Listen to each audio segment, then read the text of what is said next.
الان همینی که میخوام بهت بگم رو اگر رو چارت خودت پیاده بکنی جلوی حداقل نصف ذرات گرفته میشه.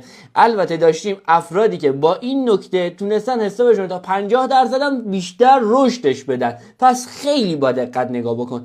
توی بازار زمانهایی که داری میبینی مارکت داره دو لگ قیمتی خودش رو تکمیل میکنه، یعنی الان اگه نگاه بکنی اینجا لگ اول ما زده شده، بعد از اون قیمت اومده لگ دوم خودش رو زده، یعنی دقیقاً اینجا میشه پایان لگ دوم ما. این موضوع اومده ترکیب شده با بریک ایون ما، یعنی بریک ایون هم اینجا اومده دقیقاً با این موضوع ترکیب کرده خودشو.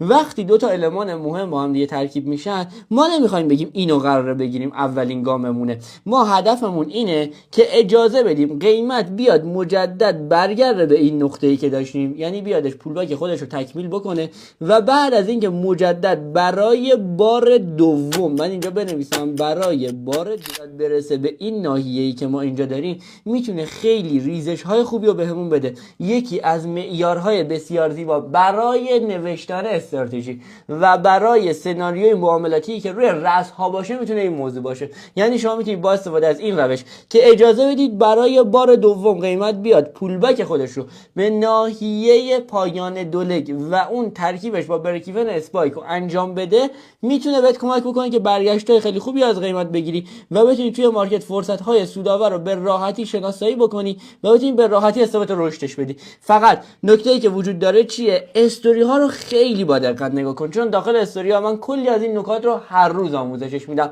و معاملات خودم رو با شما ازم به اشتراک میذارم. دوستتون دارم. ارادت.